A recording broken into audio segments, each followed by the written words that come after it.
ہمارے ایک جاننے والے حافظ صاحب ہیں، ان کو ایک صاحب نے فون کیا، سلام کلام کے بعد کہا کہ والد صاحب کا انتقال ہو گیا ہے اور فلاں دن ہم نے قرآن خوانی رکھی ہے، تو آپ قرآن خوانی کے لیے ضرور تشریف لائیں۔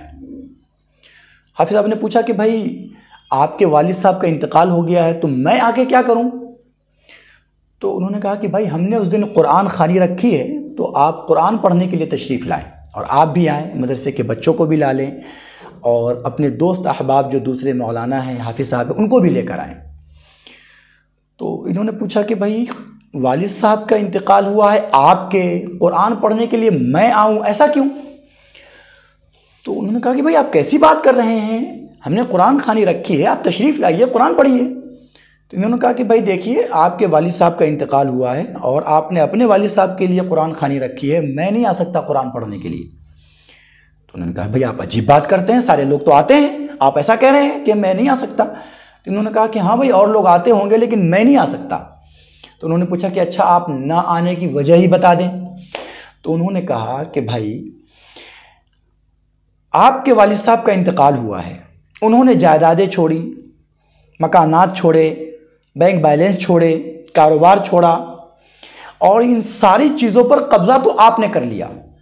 مکان آپ لے رہے ہیں، پیسے آپ لے رہے ہیں، جائیدادیں آپ لے رہے ہیں، اور آپ کے والد صاحب کو جنت میں بھیجنے کی ذمہ داری مولوی صاحب کی ہے، آپ کے والد صاحب کو جنت میں پہنچا دینے کی ذمہ داری حافظ صاحب کی ہے، قرآن پڑھنے کی ذمہ داری حافظ صاحب کی ہے۔ آپ اگر وہ جائیداد میرے حوالے کر دیں تو میں پوری زندگی آپ کے والد صاحب کے لیے قرآن کریم بھی پڑھوں گا، ایصال ثواب بھی کروں گا، صدقہ اور خیرات بھی کروں گا، اور دعائے خیر بھی کروں گا۔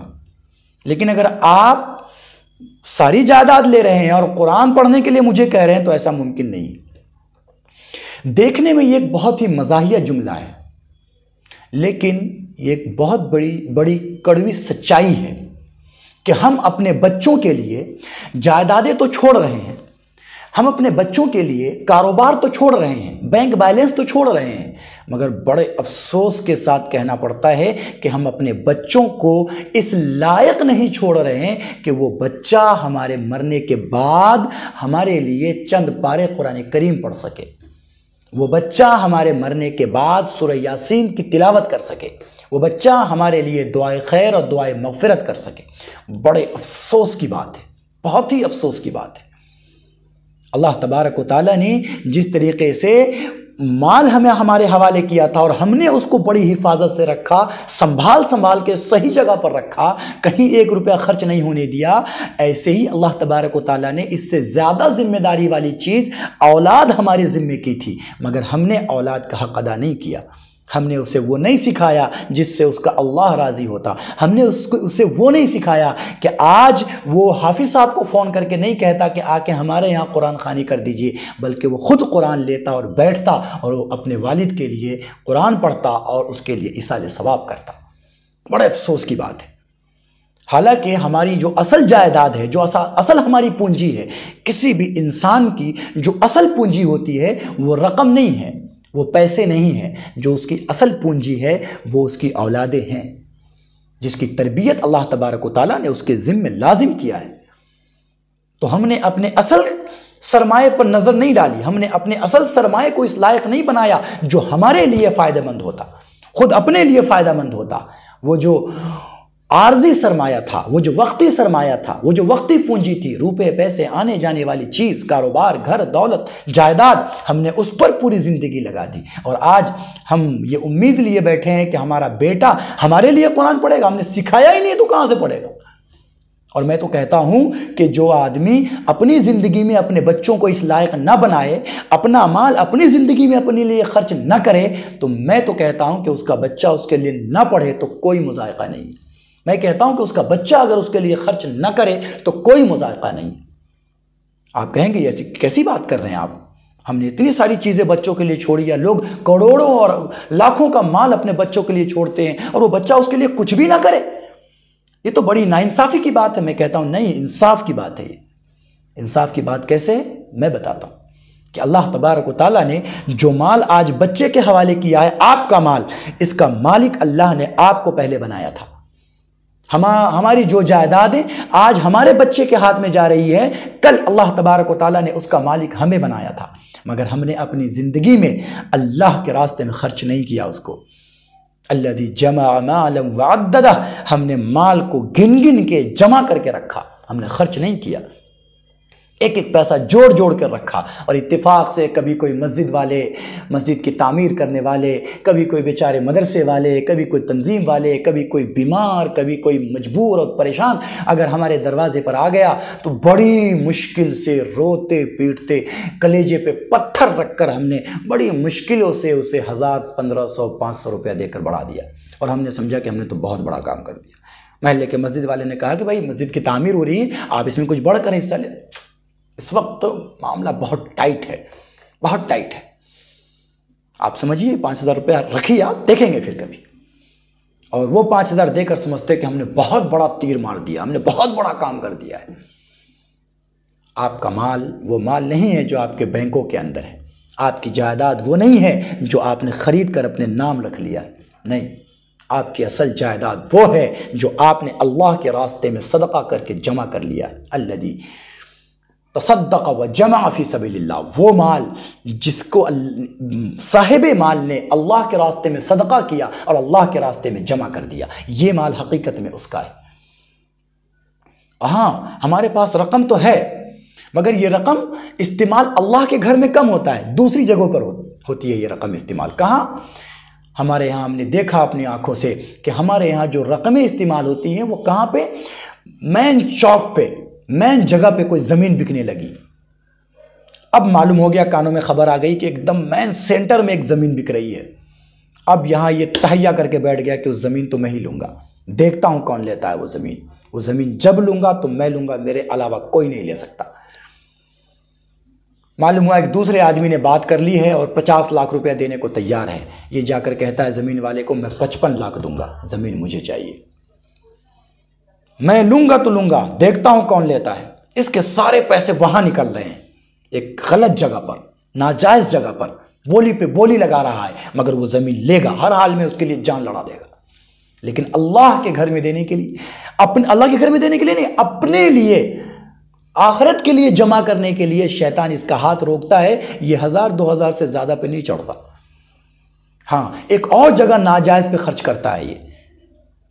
شاہ ولی اللہ محدث دہلوی رحمۃ اللہ علیہ نے حجت اللہ البالغہ میں لکھا ہے کہ جب بندہ جائز جگہوں پہ خرچ کرنا بند کر دیتا ہے یا اس میں بخالت سے کام لیتا ہے تو اللہ تبارک و تعالیٰ اس کے لیے ناجائز راستے کھول دیتا ہے جس میں وہ غلط خرچ کرتا ہے۔ اور خرچ یہ کہاں کرتا ہے؟ جب شادی کرنی ہوتی تو دیکھیے، ایسا فنکشن ہال چاہیے جو کسی کا نہ ہو، ایسی سجاوٹ ہونی چاہیے جو کسی کی سجاوٹ نہ ہو۔ اور ایک اور بہت بری اور بدترین چیز چلی ہے لوگوں میں، اپنی ناک جس کے اندر رینٹ بھری ہوئی ہے نا، گندگی بھری ہوئی ہے، اس کو سمجھتا ہے کہ بہت اونچی ہے میری ناک، اور وہ اس اونچی کو برقرار رکھنے کے لیے لڑکی والوں سے کہتا ہے کہ 200 بارات آؤں گا۔ لڑکی والے کہتے ہیں کہ بھائی تو بہت زیادہ ہو گیا۔ ارے صاحب ہمارا خاندان بڑا ہے، ہم اگر ایک ایک گھر بھی اگر پوچھیں گے تو 200 لوگ ہوں گے۔ یہ تو ہم چھانٹ چھانٹ کے بات کر رہے ہیں، زیادہ بھی ہو سکتے ہیں، لیکن پھر بھی ہم نے آپ کا خیال کر کے کہا ہے کہ 200 لوگ آئیں گے۔ بیچارہ لڑکی والا مجبوری کی حالت میں کہتا ہے چلو ٹھیک ہے آ جاؤ۔ یہاں تک بھی بات ٹھیک تھی، لیکن اگلی بات جو یہ کرتا ہے کہ وہ جو بارات جائے گی وہ ساری بارات ہمارے شان کو ظاہر کرنے کے لیے 4 چکے پہ جائے گی۔ ایک ایک کار کے اندر بڑی مشکل سے 3 آدمی 4 آدمی بیٹھیں گے اور یہ بارات جائے گی۔ اب 200 لوگ جا رہے ہیں اور 50 گاڑیاں جا رہی ہیں، 60 گاڑیاں جا رہی ہیں، 70 گاڑیاں جا رہی ہیں۔ میں نے تو 90 گاڑیاں جاتے ہوئے دیکھی ہیں، محض شان کی بنیاد پر۔ گاڑیوں کو رکھنے کے لیے الگ جگہ کا انتظام کیجئے، ہم 100 گاڑیاں لے کر آ رہے ہیں، اور فخریہ بیان کرتے ہیں کہ میری شادی میں 100 گاڑیاں گئی تھی، معلوم 100 کاریں گئی تھی۔ شرم آنی چاہیے تمہیں، تم نے النکاح من سنتی لکھ کر اس کا مذاق اڑایا، اللہ کے نبی صلی اللہ علیہ وسلم کی سنت کو پامال کیا، اور فخر سے کہہ رہا ہے کہ میری شادی میں 100 گاڑیاں گئی تھی۔ افسوس ہے۔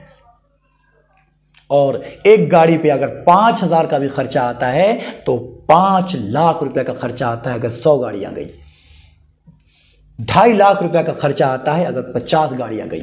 بڑے افسوس کی بات ہے کہ یہ سارا کا سارا پیسہ اس نے حرام خرچ کر دیا، جس سے اللہ کی ناراضگی مول لی اس پیسے کو خرچ کر کے، اور دنیا اور آخرت میں سے کسی کا فائدہ نہیں کیا۔ اس لیے میں کہتا ہوں کہ اگر کوئی اپنی اولاد چھوڑ کر مرا ہو اور اس نے اپنی زندگی میں اللہ کے راستے میں نہ دیا ہو، تو اس کی اولاد اگر اس کے لیے خرچ نہ کرے تو کوئی مذائقہ نہیں۔ کیا ہم نے یہ طے کیا ہے کہ ہمارے پاس اس کا حساب تو ہے کہ فلاں بینک میں کتنے پیسے ہیں، فلاں اکاؤنٹ میں کتنے پیسے ہیں؟ اگر اتفاق سے ہمارے کسی اکاؤنٹ سے 10 روپیہ کوئی مائنس کر لے، بینک کے کسی حساب کی وجہ سے کٹ جائے، ہم فوراً بینک پہ چڑھ جاتے ہیں۔ اتنا حساب ہمیں یاد رہتا ہے کہ ہمارے فلاں بینک میں اتنے پیسے ہیں، 10 روپے کہاں چلے گئے ہمارے۔ ہمیں اس کا حساب ضرور یاد رہتا ہے کہ ہماری پراپرٹی کتنی ہے، ہمیں اس کا حساب ضرور یاد رہتا ہے کہ کہاں کہاں زمینیں ہیں اور ہم جو ہمارے نام پر ہیں اور اس کے کاغذات کہاں رکھے ہوئے ہیں، مگر ہم نے کبھی بھی اس کا حساب نہیں کیا۔ ہمارے ذہن میں کبھی بھی اس کا حساب نہیں آیا کہ اللہ نے جو مال ہمیں دیا ہے، کیا ہم اس میں سے صرف 10% اللہ کے راستے میں خرچ کر رہے ہیں؟ کیا صرف 10% ہم نے اپنی آخرت کے لیے بھیجا ہے؟ دنیا میں ہم نے لاکھوں بینک میں جمع کر رکھا ہے، لیکن اپنے آخرت کے بینک میں اپنی کمائی کا کیا 10% جمع کیا ہے؟ شیطان وہاں پہ ہمارا ہاتھ روک لیتا ہے، نفس ہمیں یہ سمجھاتا ہے کہ یہاں خرچ کرو گے تو غریب ہو جاؤ گے۔ اس دھوکے سے باہر نکلیے، اپنی اولاد کو اس لائق بنائیے جو دنیا میں اپنے لیے بھی صحیح راستہ متعین کر سکے، اور آپ جب چلے جائیں تو آپ کے لیے بھی ذخیرہ آخرت بن سکے، آپ کے لیے قرآن کریم پڑھ سکے، ایصال ثواب کر سکے، دعائے خیر کر سکے، اور اپنے بھی صحیح طریقے پر عمل کر کے وہ ایسی زندگی گزارے کہ وہ خود بخود آپ کے لیے ذخیرہ آخرت ہو جائے۔ اور اللہ نے جو مال آپ کے حوالے کیا ہے، اس مال کو آپ ایسا خرچ کریں کہ کل قیامت میں جب آپ تشریف لے جائیں تو یہ مال آپ کے لیے خوشی کا سبب بنے۔